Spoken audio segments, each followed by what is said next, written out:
Before we start today's episode, I want to quickly share something I've been working on.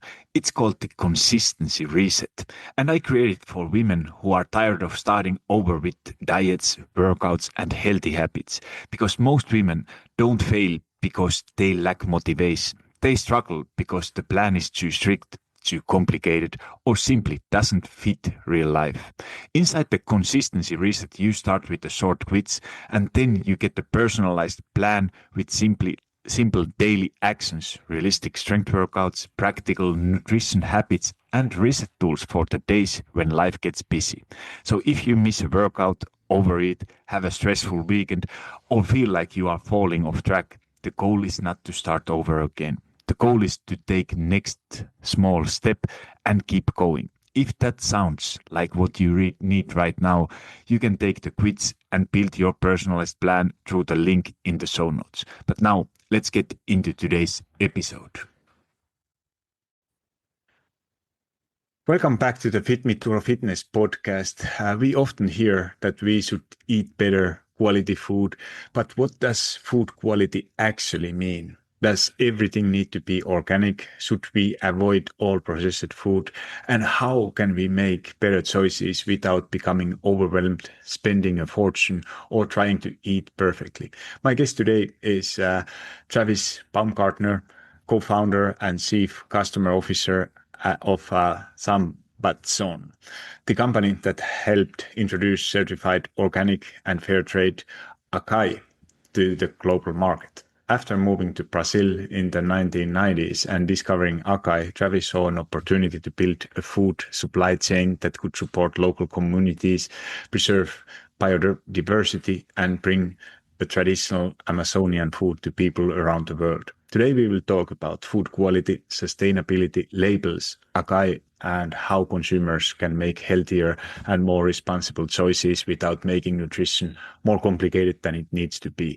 Travis, welcome to the podcast. And before we talk about food quality, could you share your background and what originally brought you to Brazil? Oh, thanks, Turo. I'm happy to be here. I moved to Brazil in 1995. I was living in California. I had two Brazilian roommates, and one of them said, "Hey, let's take a 3-week trip to Brazil," which ended up being 3 months. I enrolled in the local university in Rio de Janeiro, where I was studying environmental geography. And like many people there at the time, I had fallen in love with acai. It was this fruit that you would find on the corners in the juice shops. It was kind of hard to find at the time because it was new to Rio de Janeiro. I would eat it. I didn't know quite why, but it made me feel energetic. But I had no idea where it came from. Then one day I was showing up late, tardy to my ecology class, and my professor said, "Hey, do you know what that is?" And you're holding in your hand. And I looked at the acai bowl and I said, I had no idea. And he decided to turn my bad habit into a teaching moment and explain that acai is a palm tree native to the floodplains of the Amazon, harvested not in monoculture or plantation, but in biodiverse agroforestry systems by these local riverside communities known as the Ribeirinhos. So that was my aha moment. So I flew north from Rio to the Amazon to see it for myself.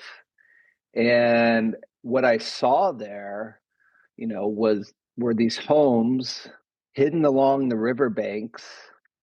They were really connected to the forest.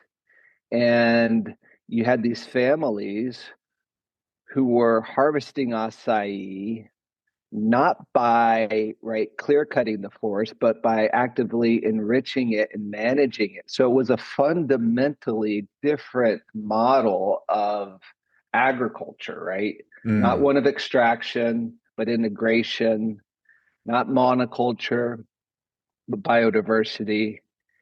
And something, rang a bell, like this isn't just a tradition.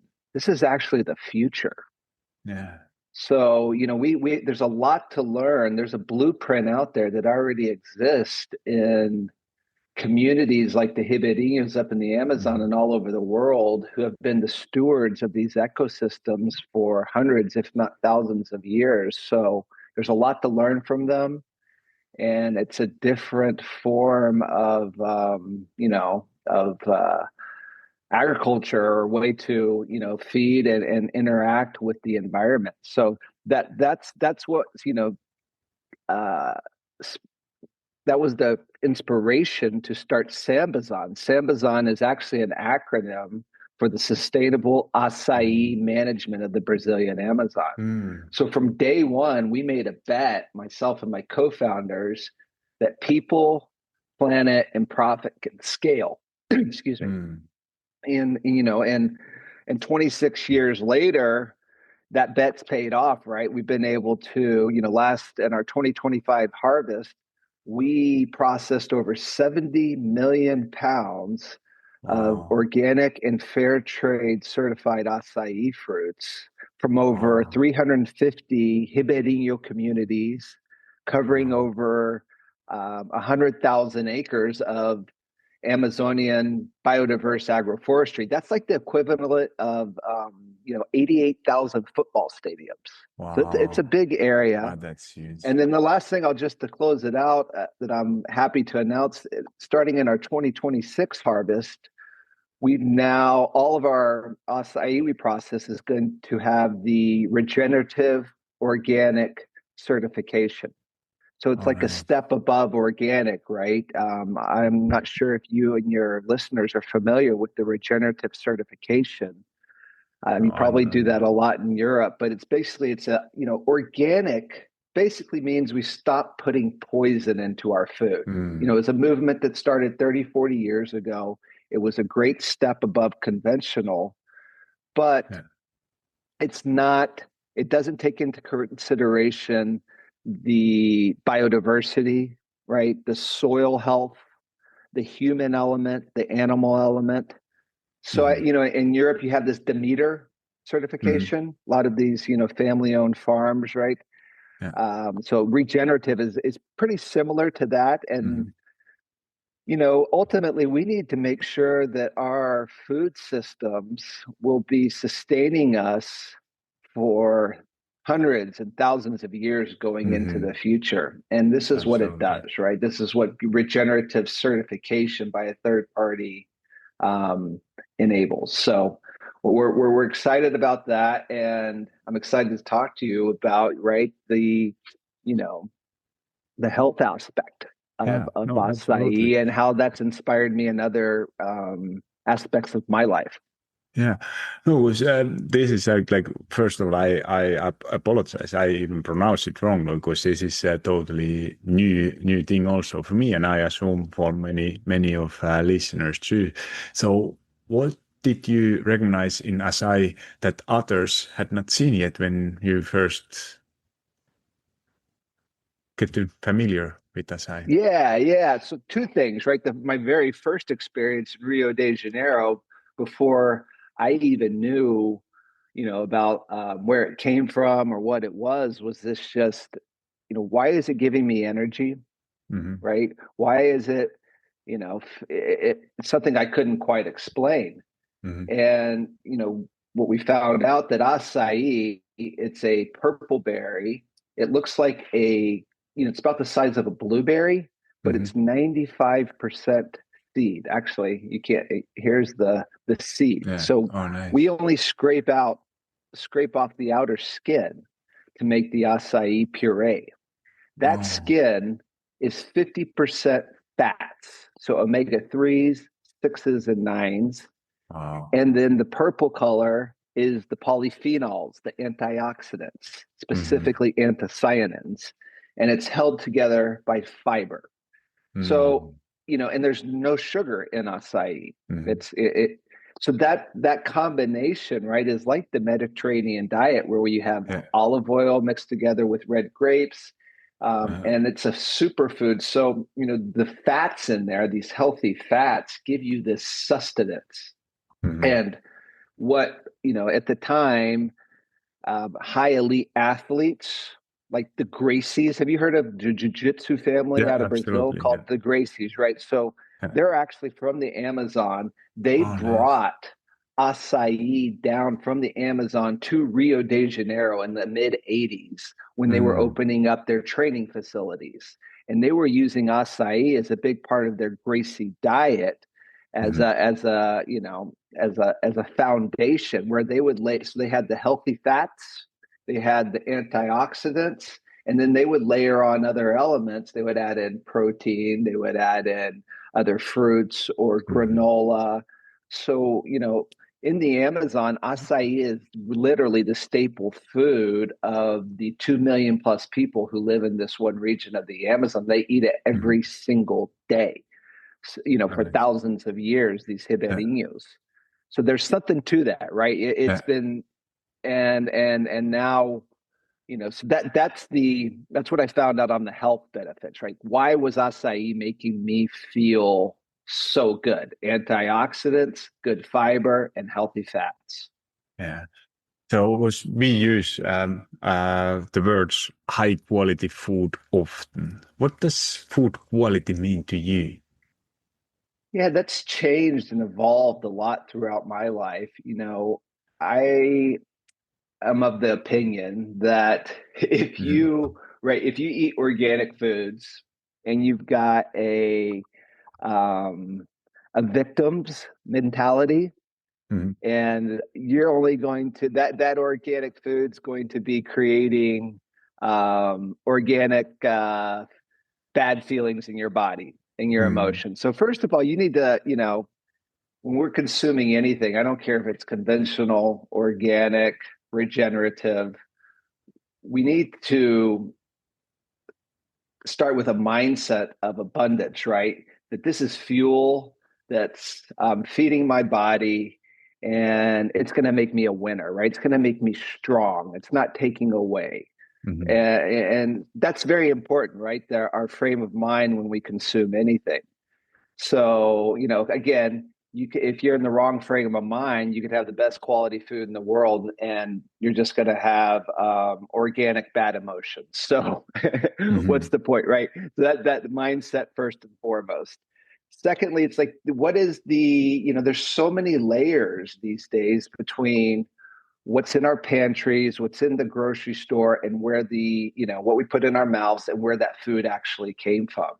And, mm, especially here in the United States, you go into a grocery store and what seems like hundreds and hundreds of options and brands and labels is actually mm, controlled by, let's say 10 big food mm. conglomerates. Do those companies have your best interest in mind? Uh, Probably not. So, yeah. trying to understand, taking some time to understand where your food came from, right? If you're going to a grocery store, do a little research on the brand, see if they are they the direct manufacturer? Are they working with the farmers, or is there a bunch of middlemen in between? Mm, Go to your farmers market, right? That's another mm, great, who knows who you'll meet at your farmers market. You might meet somebody super interesting, your next boyfriend or girlfriend.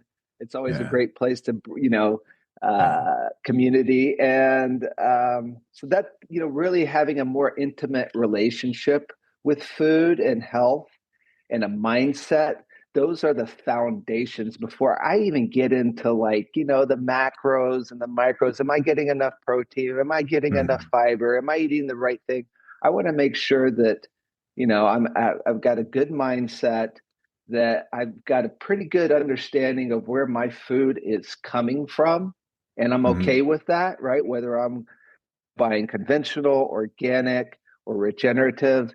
And that for me is first and foremost before I get into, mm. all of the specific nutritional aspects of anything I'm putting into my body. Yeah. Yeah, no, absolutely. And here in Italy, it's funny to, or it's always interesting to compare how like where area where we live, like we, of course, I'm so lucky and grateful that we have an opportunity to have own garden where I basically whole summer season I eat from my garden basically, and most of the time, like all fruits and vegetables, they are coming from Italy, and they are like it's available from like what you call the farmers market, or at least you have a pretty good idea where they are coming from, that they are not imported from somewhere around the world, like but that makes, I think it makes such a huge difference. But then on the other hand, like of course all we can't here is not like, if I would want to have a mango or something, it's not growing here anywhere close.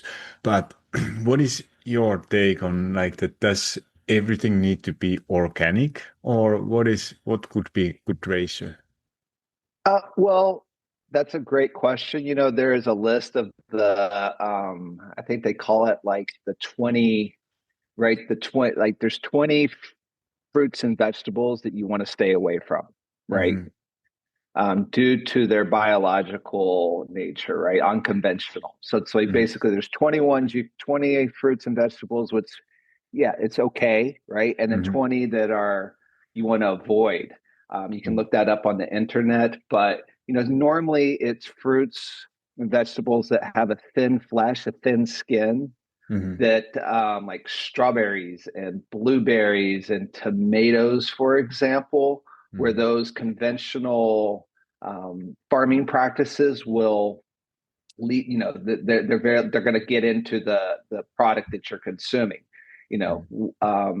Then other products such like avocados and bananas that have like a harder Hmm. skin, those pesticides and other ingredient, elements are probably not getting into the fruit that you're consuming. And I understand it's hard, right? Not everybody's got organic is more expensive than Hmm. conventional. But that's a good practice that I've always abided by. And I do it today, right? Everybody's looking how much they're spending. And I know that, hey, I'm at a farmer's market. I can see that they've got, an offering of conventional fruits and vegetables. And so, hey, I know that farmer's making it. Maybe I'll have a conversation with them. And then I know that there's these certain groups that are less susceptible to passing on any type of pesticides, right, to me when I consume them. Hmm. Obviously, if you can go organic, it's great. You know, Hmm. um, the problem with organic now that I see is if we only do organic, we're not gonna get past another 50 harvest seasons here on planet Earth, right? Hmm. Organic doesn't ensure our legacy in the future, right? That future Yeah. harvests are going. So that's why I'm really bullish, and our company is on the regenerative or Demeter in the EU, or that's the soil is going to be maintained, the biodiversity is Hmm. going to maintain, and ultimately that means that we're going to secure our food supply for a lot more than 50 harvest. 50 more Hmm. years it's scary to think that Yeah. in 50 more years we're going to have a serious issue because we've depleted all the soil, and so many other reasons. Yeah. So Yeah. how then somebody, because you mentioned like organic and all this, they are very or getting or are already very expensive and getting like, especially because there is limited sources, and you can all people simply can't have access for it. So if someone who have a limited budget, how you can prioritize quality with limited budget? That's a great question. I would, focus on trying to get again as close to the source as you can, right? Go to your Mm. farmers markets or go to most natural food store here in the United States. They do have, conventional um, produce, right? Fruits and Mhm. vegetables. They probably taking a better mindset about who they're sourcing from. Mhm. And I would watch out like, hey, there are some fruits and vegetables I would stay away from that are conventional, right? Mm. And again, too, there's the mindset part, right? Are you going to, how are you going to your body, right? Mm, I really believe it sounds like woo woo esoteric, but how you bless your food and mm, being grateful when you eat, that's very important on how our mm, body assimilates and digests and absorbs all the nutrients in a meal that we eat. Um, absolutely. it's interesting. I've been following a little bit your podcast, and I've I'm a survivor, I'd like to say, because I've Mm, got my wife is I won't tell exactly how old she is, but she's she's going through perimenopause. And then I mm-hmm. have a 16-year-old daughter. So Ah, we got a lot of hormones going around in yeah. our house, and which is fun, right? And I've learned a lot about how right the foods affect our hormones, right? I know Mm-hmm. that healthy fats, right, and protein and fiber is a godsend, right? It's something that's very beneficial for Mm, hormone balance and regulation. That's something that we do here at home, right? So when we're eating, we are protein forward, healthy fats forward, and fiber forward yeah. here. And it's really changed. We made a conscious decision here at our family that mainly due to my wife going through all of her changes in perimenopause, that forced us to look at what we were eating, Yeah. and it's made a fundamental difference in Oh, yeah. things. And yeah, that's been, fatty acids are so good for us, right? Mm, And then those cravings we get, mm, they those cravings are reduced when we're consuming fatty acids and proteins. mm, We don't go after that sugar treat, right? We don't yeah. go after the emotional lure Yeah. of sweetness, right? Yeah. So I just wanted to add in there, I know a lot of your listeners can relate to that. Oh yeah, absolutely. Yeah, And yeah. it's like what you mentioned, if you focus on those elements, what you said, protein, fiber, healthy fats, I guess that is a lot more you don't need to focus on, or it makes already like you don't need to get everything on spot on, but for those couple things, and it makes such a massive difference. So then what I wanted to ask is, 'cause, what is your opinion? Can a processed or packaged food still be a nutritious choice? Absolutely. I think you get back to affordability, right? You were Hmm. talking about, especially in the freezer aisle. Yeah. There's right, there's an option for someone who wants to consume more organic, right? um, Mm, Frozen fruits and vegetables normally are more durable, so you're not throwing them away, less hmm. perishable. They're more affordable than fresh produce many often, and you can get stuff that's out of season. You mentioned you want to get a mango, right? Hmm. and Yeah. so that gives you a lot of flexibility in the kitchen too. So when I'm looking at processed foods, I guess getting back to your question, I'm looking into processed whole foods, Mm, right? And not something that I can turn around and read the label and make sure that my grandmother understands every ingredient on that yeah. label. If there's some weird preservative or stabilizer or whatever on that ingredient label, stay away from it, right? Mm, That's my philosophy. But we consume, whether it's nut butters or a lot of frozen fruits and vegetables, also frozen proteins, are great, mm, because frozen fish, frozen chicken, and I've got one freezer here at our house dedicated to proteins that yeah. I buy in bulk, Oh yeah. and I make sure they're high quality, and then we eat them throughout the couple of months. But that's something we do it's a way I can buy a high quality product, Mm, bulk size. I portion it down, and keep it in the freezer. So yeah, you know, you're not going to find a lot of, you know, lots here in the United States. There's a lot of this snacking craze, right? Everybody wants to have a little snack, and a lot of those Mm, processed packaged foods I tend to stay away from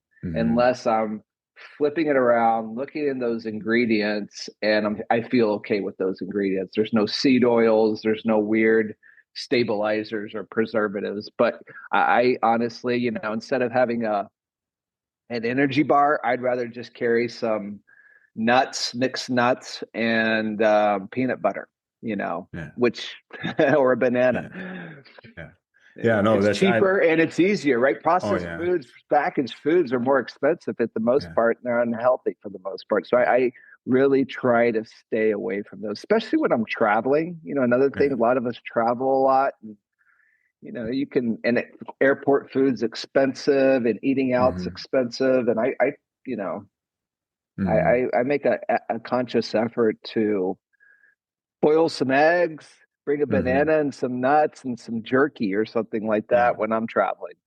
Yeah, no, absolutely. And those, they sound like a small decisions, small choices, but they make such a big difference. And I love that your freezer example. That's what I love to do. I do it even with the fruits. Like we have local fruits. Like of course they are always seasonal, and it's like that.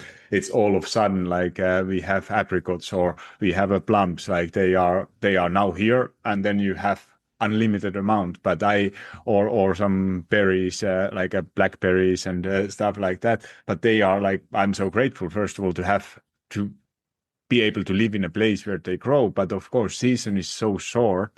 So what I do personally, I always harvest them, I freeze them, I use them. I know that you can't eat some plums, they are looking like that, how you freeze them, but I use them in my smoothie then whole year long.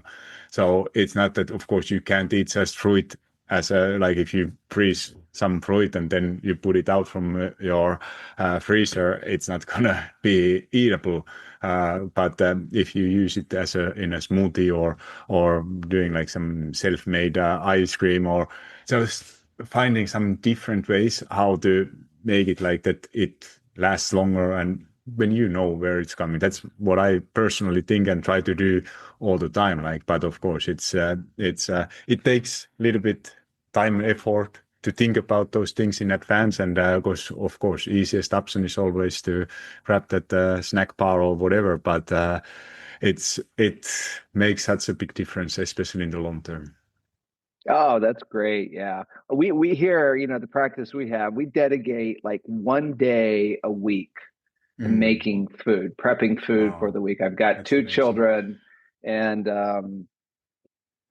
you know, we really like will go to the farmer's market or to the natural grocery store, and then we're making, you know, a bunch of stuff Mm. for the week, right? Or pulling stuff that we put in bulk, you know, out of our freezers. And you know, that's because, yeah, we get busy, right? Mm-hmm. And during Yeah. the week, we're all working. We don't have a lot of time. So we want to keep it simple. I don't want to make Mm-hmm. things complicated, but it's just a practice, just like I work out, just like I meditate, or just like Mm-hmm. doing anything else. It's a practice that we have integrated into our lives here. And, you know, it's only provided really good benefits and abundance for my family. So we Mm-hmm. just, you know, you got to make it part of your life and your routine. And when you do that, there's joy in it. And it becomes, and then you're like, oh, wow, I need to do this. It's right. Mm-hmm. If it's Yeah. something's beneficial for you, you're going to keep doing it. Absolutely. Absolutely. So now I wanted to talk a little bit about Açaí, and because obviously that is your expertise. And is Açaí truly a superfood, or is that partly marketing?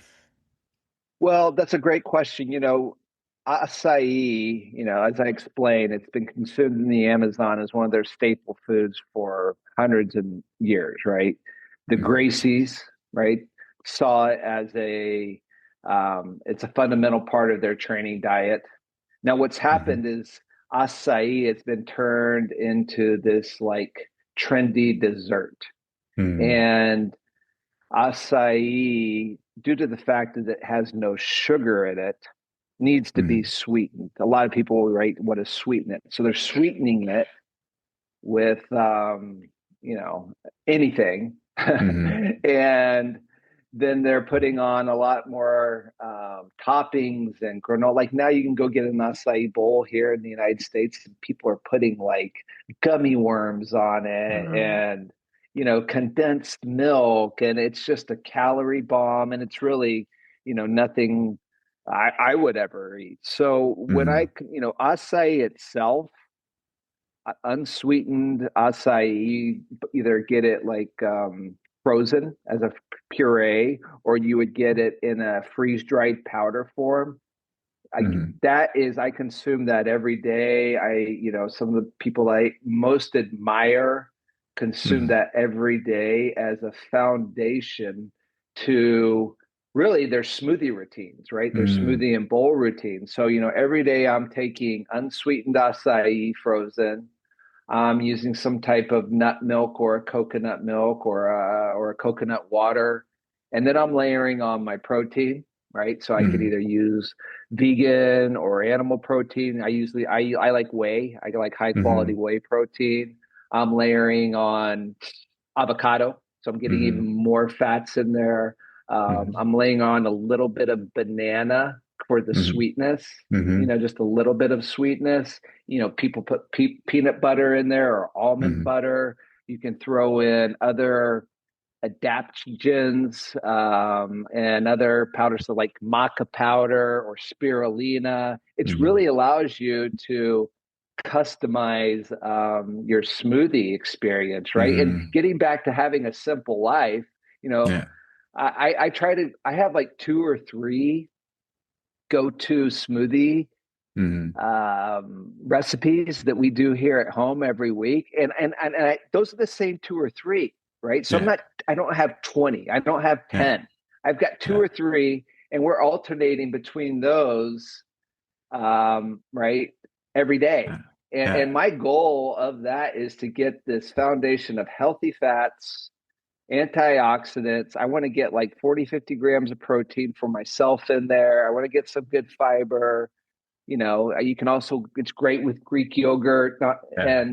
and that for me, again, it's like it's a meal, right? Yeah. And it's convenient and it's simple, and I'm knocking out a lot of this nutrition I want to get into me. So it's very functional, easy, and Yeah. simple practice that we have, and that's how, you know, acai should be consumed. And that's actually how it's consumed. If you get back to how it's being consumed in the Mm-hmm. Amazon, right, they're doing that too. They have savory acai that's unsweetened, that's eaten like a porridge because it's Mm-hmm. fresh from the tree. Mm-hmm. And they're eating it with their rice, their beans, their fish, or their shrimp.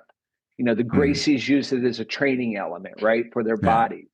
You know, they're not, it's not, you know, it's not, it's not a dessert, right? Yeah. I mean, yeah, people have used it, right, to make a dessert, Mm-hmm. but that's not how I consume it. And it's okay to have that, right?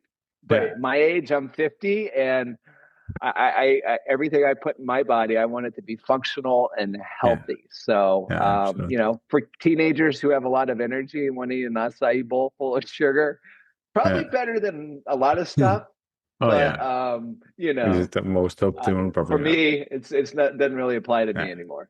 Yeah. I hope that answers your question. Yeah, no, absolutely, and I love those your example. It makes me smile. Like I have exactly similar habits with my smoothie every day morning, having my protein source, Greek yogurt, scoop of Yeah, protein powder, and always banana, seasonal fruits or berries or whatever.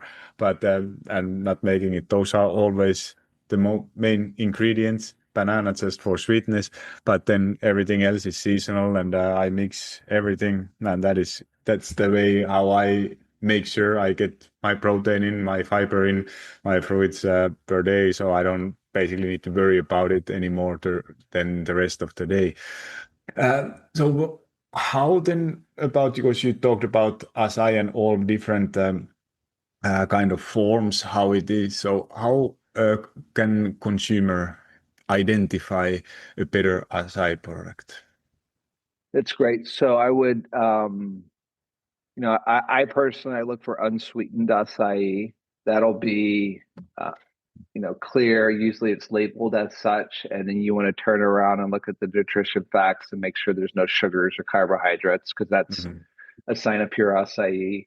I look for organic. Most acai is organic certified just because of the way it's naturally produced in the Amazon. But for me, another element's fair trade. The Amazon is it's a wild place, right? And Mhm. these families who harvest acai are live on a remote archipelago, and Mhm. they can easily be exploited, right? That's one of Yeah. the problems here in Brazil. So that's all of. I look for especially coffee, banana. For me, that's important. Fair trade, Mhm. the human element. Regenerative also takes in that into consideration. For example, Sambazon's 100% fair trade, and that Mhm. guarantees there's no exploitation going on, right? Mhm. With labor, right, and the supply chain. And actually, I'll just give an example of Sambazon.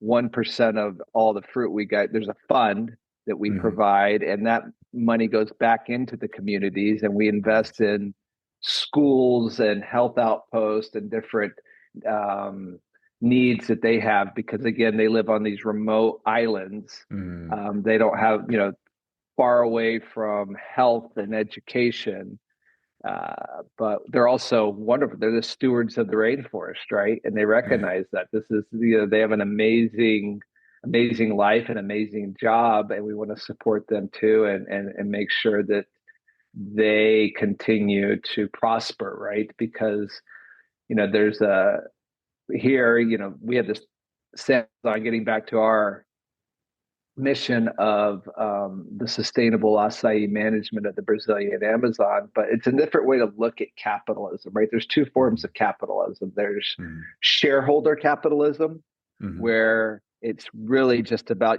the financial bottom line, Mhm. right? And Yeah. everything else is secondary to that. Then Yeah. there's stakeholder capitalism, which is, we're looking at all the stakeholders within the value chain, right? From the consumer to the growers to the Mhm. environment. And, that's what our business model is based upon. And I'm super excited because there's so many cool companies now that are, Mhm. that been around, and more that we've been around for almost 30 years, and we've been inspiring new generations of Oh, nice. entrepreneurs to build companies based on stakeholder capitalism, right? And for me, that's the future. Just like regenerative is the future of organic, and ultimately, right? Us, right? Our ourselves and our families, we can vote, right? We in the capitalistic society, we have the power. We Lots of times we don't feel like we have power, but we do with our. We can vote with our dollar. We can vote when we Mhm. go into and that's the most powerful. One of the most powerful elements in a capitalistic system. So Yeah. um, pay That's. attention to what you eat, right? Oh yeah. Oh, that is so well said. So time is running out. I have a few closing questions, and was what we talked earlier, a little bit to summarize for someone who wants to improve food quality but feels overwhelmed. What is the first change you would recommend? Go little by little. Don't try to do everything at once. Go into your pantry and maybe find one staple item, and make a change that week. Let's take eggs, for example. Where are Mhm. your eggs coming from? Mhm. Or Yeah. take your milk, or take your butter, or, don't try to do everything at once. Yeah. Well said. What is then one label or question you wish every shopper understood? Um, I wish that they can understand the difference between, um, you know, who's actually behind, who is the company behind what they are buying when they're Mm, looking at a label, right? So That's very important. That's going to tell you a lot about the product that they're about to put into their body. So doing a little homework, if you've been buying the same brand of tomato sauce, for example, for your whole life, you can really find out really quickly, go online and find out who that is. And, you may want to make a change, you may not, but I think it's worth looking into it. Oh yeah, absolutely. That's a great tip actually. Then where can listeners learn more about you and SAMBAZON? Well, you can go to SAMBAZON.com. We have our Instagram too. And that's at SAMBAZON.